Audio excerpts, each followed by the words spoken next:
Wieħed mill-eqdem kodba waqt l-eżistenza tal-bniedem li huwa maħsub li oriġina fl-Eġittu ma' tkattir tal-Kristjaneżmu ser jinbih waqt irkant fi Christie's.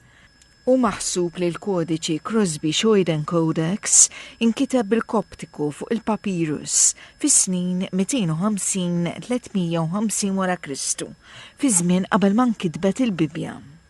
This fantastic thing behind me here is the oldest known book in private hands, and as the writing on the wall says, is one of the oldest books in existence. And it's right at that period when, that transitional period when papyrus scroll starts turning into codex form, so books as we know them today. And what we have in this book is the earliest known texts of two books of the Bible. So the earliest known text of the first epistle of Peter and the earliest known text of the book of Jonah. So crucially important from a textual perspective, from a perspective of Bible studies. Il-pubblikazzjoni tikkonsisti f'104 paġni, jew 52 werqa, u hu miktub minn persuna waqt perjodu mifrux fuq 40 sena, fuq wieħed mill-ewwel monasteri nsara fl-Eġittu li twaqqaf minn San Pachomius. Also importantly, it was one of the first Christian liturgical manuscripts, so produced in one of the very first Christian monasteries in Upper Egypt in the middle of the 3rd century, going into the 4th century, one of the monasteries founded by St. Pachomius, and specifically put together for the celebration of Easter. So it's one of the first Easter liturgical manuscripts. L-ispeċjalist dwar manuskritti medjevali u rinaxximentali, Eugenio Donadoni, jattribwixxi l-mod impeccabli kif kien ippreservat għal klima Eġizzjana u aċċenna l-kodba li salvaw mis-seklu 3 u 4 toddhom fuq id waħda. It's those specific climatic conditions that you get in Egypt with the dry sand and the weather that preserved all the major finds of Christian manuscripts that we had in the 20th century and at the end of the 19th century are all concentrated in Egypt for those very precise climatic conditions. So this was discovered in the early 1950s and was acquired by the University of Mississippi, where it was from 1955 right up until 1981. U maħsub li l-Codex fih li żjed verżjonijiet bikrija taż-żewġ kodba tal-Bibja. It's the earliest complete text of the first epistle of Peter. And one of the fascinating things about the text as we see it in this book is that the title of the first epistle of Peter just calls it the letter of Peter. So either the author wasn't aware that there was a second letter of Peter because it wasn't canon yet, or in fact the second letter of Peter hadn't yet been written, which points to an incredibly early date for this manuscript. And you know, First Peter is still today used in Paschal liturgy. Il-Codex kien skoprut fl-Eġittu fil-bidu tal-ħamsinijiet u akkwistat minn Dr. Martin Schoyen fl-1988 u smat li l-Codex se jfetx minn 2.6 għal 3.8 miljun dollaru waqt irkant f'Londra fil-11 ta' Ġunju. Il-kapitali Belġjana Brussell ser tieħu azzjoni biex tipproteġi żewġ tradizzjonijiet storiċi, il-pupazzi bil-qasba u t-tapit mifrux fuq 1680 metru kwadru li jinfirex kull sentejn quddiem is-City Hall fil-kapitali Belġjana, Brussell. Dan billi tapplika l-status ta' Wirt Kulturali Intangibbli tal-UNESCO. L-evalwazzjoni taż-żewġ tradizzjonijiet possibilment tkun kompluta sa' Diċembru tal-2025.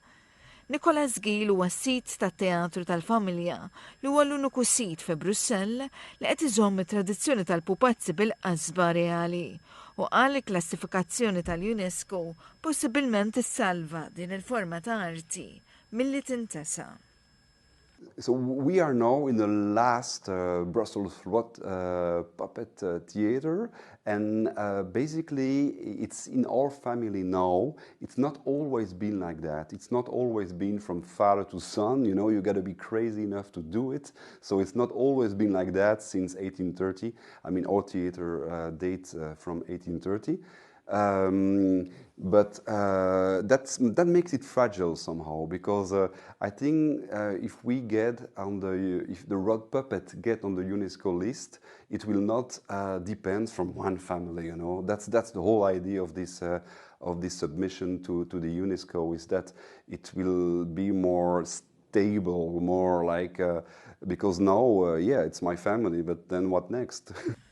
Il-teatru Tun li jinsab fiċ-ċentru storiku ta' Brussell u li għandu diversi wirjiet kull ġimgħa jikkomunika repertorju li jvarja minn xogħlijiet ta' Dracula sa' Faust.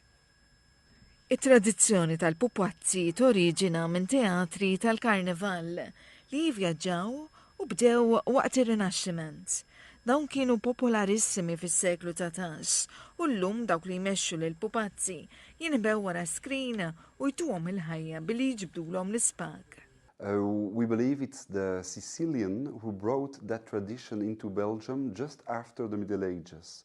What is very typical of our theater is that it was meant for the working class, so people who couldn't read nor write, so they would go to such theaters to see what was happening in big theaters, or for instance the opera. That's why we have some opera in our repertoire, and that makes it unique. It's meant for adults basically, so it's a way of education somehow. It's a way of making culture accessible to everyone. That's what's very typical of Brussels Rod puppets. Tefata ġebla l-bot fil-pjazza storika tal-Belt fil-Grand Place jitqiegħed it-tapit tal-fjuri kull sentejn. Tradizzjoni li tiġbed liha madwar 200,000 lejn il-Belt, brieħa ta' fjuri u bit-tradizzjoni li tmur lura nofs seklu li madankollu u maħsub li għandha l-eruq tagħha fis-seklu 14 minn qatt ta' pajjiżi Mediterrani.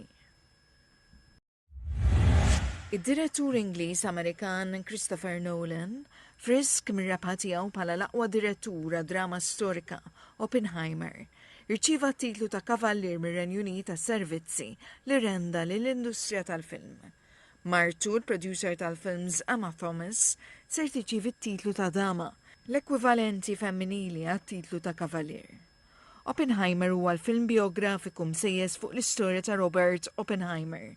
Rebaħ 7 Academy Awards iżjed kmieni dan ix-xahar, inkluż l-aqwa film.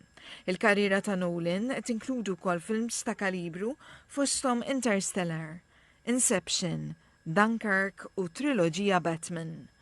Nolan kiteb l-iskript tal-Oppenheimer u produċa l-film ma' Thomas.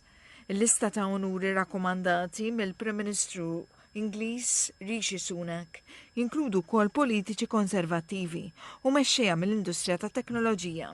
Fuq il-lista ukoll innominati għat-titlu ta' Kavallier Demis Hassabis li huwa l-kap eżekuttiv ta' DeepMind tal-Google. Matthew Clifford huwa l-konsulent ewlieni tal-Gvern Ingliż għall-intelligenza artifiċjali u l-intraprenditur Ian Hogworth li jippresjedi l-Istitut dwar is-Sigurtà fl-AI ingħataw it-titlu tal-Kmandant tal-Ordni tal-Imperju Ingliż. Il-ko-kap eżekuttiv tan-Netflix, Ted Sarandos, ingħata l-unur ta' Kmandant tal-Ordni tal-Imperju Ingliż għas-servizzi li renda lill-industriji kreattivi.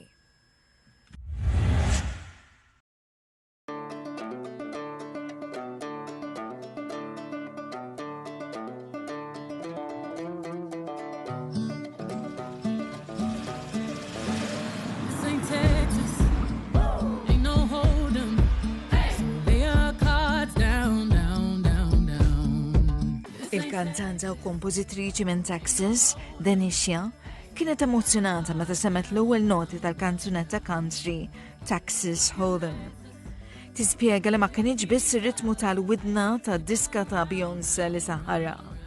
Kien ir-rikonoxximent tal-istorja rikka tal-mużika country beruq suwed. When I heard the first notes of Texas Hold'em, I got really excited and I felt like something important was happening.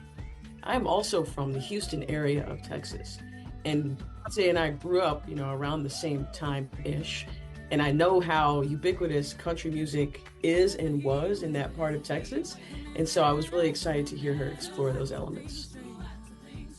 Esperti u ammiraturi tal-ġeneru tal-mużika country għallu li jikkunsidraw il-mod kif Beyoncé qed timra fl-eruq tal-mużika country bħala qatt ta' omaġġ lejn il-wirt u l-kontribuzzjoni li l-Amerikani s-Suwed taw lill-mużika country u l-kultura.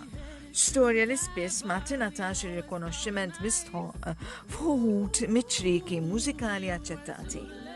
It took the internet by storm, I'll say that, but it was really good, and I know she grew up here in Houston. She's definitely a country girl at heart, so it's really nice to see her get back to her roots.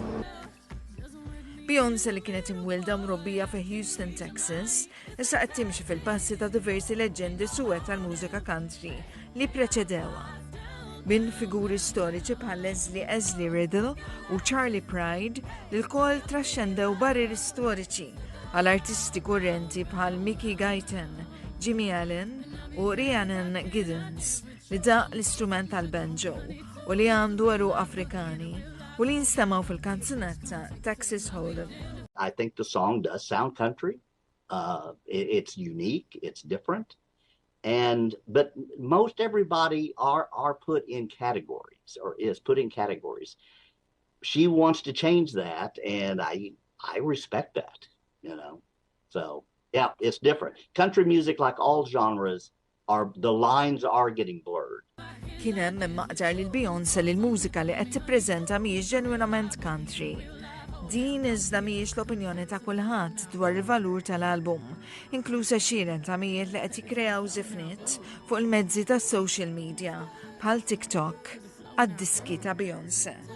I knew there would be backlash when I heard it because it's like, oh, I know Beyoncé not really country. You know, she's already doing all these wonderful things, and you know, you always have a few haters out there that are, you know, like I don't like anything she does kind of thing, you know. So, but for me, I really appreciated it because there are a lot of African American country artists that we don't really know about, including myself. And so I think that like her, you know, dropping these songs just allowed a lot of us to get introduced to a lot of great artists too. Il-professur Francesca T. Royster aċċennat il-kontribut tal-artisti suwed lejn il-mużika country. Despite the fact that country music as an industry and often country music spaces like bars and festivals are primarily white, Black artists have been creating the music that's the roots of country. The banjo, which is a really important signature instrument and sound and tradition of country, was an African instrument originally and was the music of enslaved Black people. It's been, you know, traveled through minstrel shows and vaudeville in ways that often marginalize Black creativity. And I think the story that's been told about country music is that it's like this authentically white, nostalgic music, when in fact, Black, Indigenous, Latinx contributions are really important to the sound. Beyoncé ħarġet l-album antiċipat tal-mużika country, Cowboy Carter, fid-29 ta' Marzu, u għat-tieni album fi proġett ta' tlieta li beda bl-album Renaissance fl-2022.